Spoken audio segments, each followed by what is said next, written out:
नमस्कार दोस्तों, मैं निर्मला शुक्ला आप सभी का अपने चैनल पे स्वागत करती हूँ। अगर आप लोगों को हमारी वीडियो अच्छी लगे, कुछ समझ में आए कि हाँ कुछ लेवल का है क्वेश्चन इससे बनेगा, एनटीए में पूछा जाएगा, तो आप लोग मेरे चैनल को लाइक शेयर एंड सब्सक्राइब करिएगा।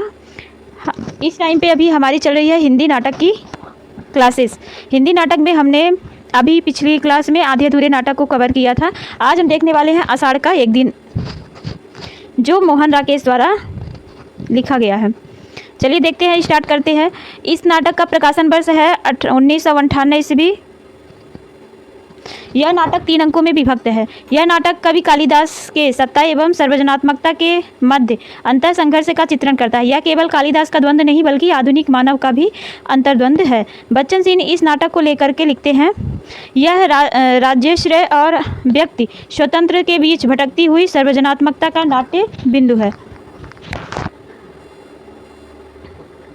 भूमिका देख लेते हैं। भूमिका में हिंदी रंगमंच को हिंदी भाषी प्रदेश की सांस्कृतिक पूर्तियों और आकांक्षाओं का प्रतिनिधित्व करना होगा। रंगों और राशियों के हमारे विवेक को व्यक्त करना होगा। हमारे दैनंदिनी जीवन के राग रंग को प्रस्तुत करने के लिए, हमारे संवेदों और स्पंदनों को अभिव्यक्त करने के लिए रंगमंच की आवश्यकता है। वह पाश्चात्य रंगमंच से कहीं भिन्न होगा। इस रंगमंच का रूप विधान नाटकीय प्रयोगों के अभ्यंतर से जन्म लेगा और समर्थक अभिनेताओं तथा दिग्दर्शकों के हाथों का उसका विकास होगा।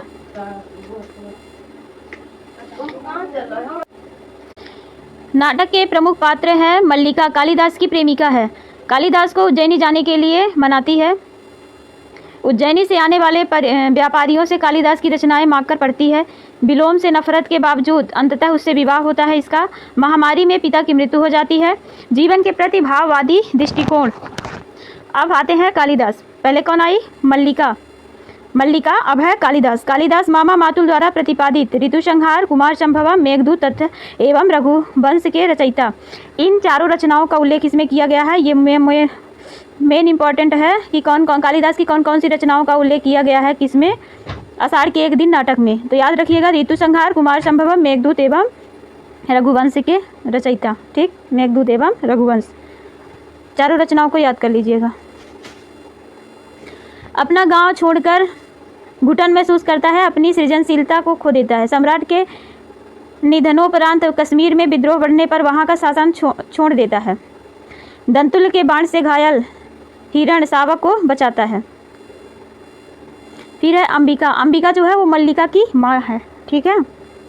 मल्लिका और कालिदास के प्रेम से नाखुश थी। घोर यथार्थवादी जीवन दृष्टिकोण है। जीवन पीड़ा का इतिहास। मल्लिका का विवाह कराने कोई इच्छुक होती है किससे? कालिदास से, कि कालिदास इससे विवाह करने के बाद ही उज्जैनी जाए। अगर उज्जैनी जाता भी है तो मल्लिका को अपने साथ लेकर के जाए। फिर है विलोम। ग्राम पुरुष है, कालिदास के समक्ष प्रतिनायक के रूप में है। कालिदास के उज्जैनी जाने से पूर्व मल्लिका तथा कालिदास के विवाह का प्रस्ताव रखता है। विलोम की बात चल रही है। ठीक, फिर आते हैं गौड़ पात्र।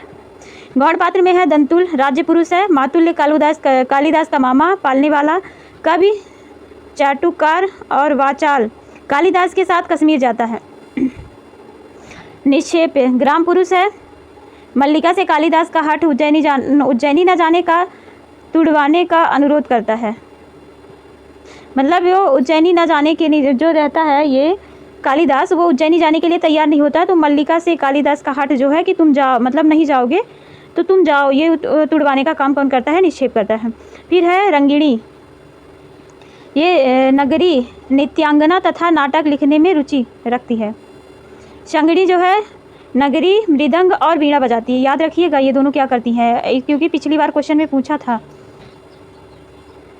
पिछली बार क्वेश्चन में प्रियंग मंजूरी के बारे में पूछा गया था और प्रियंग मंजूरी का कोटेशन पूछा गया था आषाढ़ के एक दिन नाटक से। तो हो सकता है कि इस बार इसकी सहेलियों को पूछ लिया जाए। ये रंगिणी और संगिणी इसकी दोनों की सहेलियां हैं। ठीक है। और सहेलियों के साथ साथ ये रंगिणी जो है वो क्या करती है? नगरी है, नित्यांगना तथा नाटक लिखने में रुचि रखती है। ठीक। और संगिणी क्या क्या बजाती है? नागरी है और मृदंग और वीणा वादक तथा सुंदर प्रणय गीत लिखती है। ठीक। मृदंग, वीणा और सुंदर गीत, मतलब मृदंग को बजाती है और वीणा को बजाती है। ये गीत भी लिखती है। अनुस्वर अधिकारी है, अनुनासिक भी अधिकारी है। फिर है प्रियंगु मंजरी, ये राजकन्या है, कालिदास मातृगुप्त की पत्नी, कालिदास की पत्नी है। ठीक, मल्लिका से स्पर्धा महसूस करती है, उसे अपनी संगिनी के साथ कश्मीर चलने का प्रस्ताव भी रखती है। ठीक, अब देखिए ये नाटक जो है पूरा थोड़ा विशेष में, अभी इसको पढ़ लेते हैं। संगीत नाटक अकादमी पुरस्कार 1959 में मिला था। इस नाटक को संगीत अकादमी पुरस्कार भी मिला था। कब मिला था? 1959 में। फिल्म फेयर अवार्ड भी मिला था शायद। मणि कौशल निर्देशक थे इनके 1971 में। फिर पतंजलि का उल्लेख। फिर है कथासार, नाटक का पहला अंक में देखते हैं।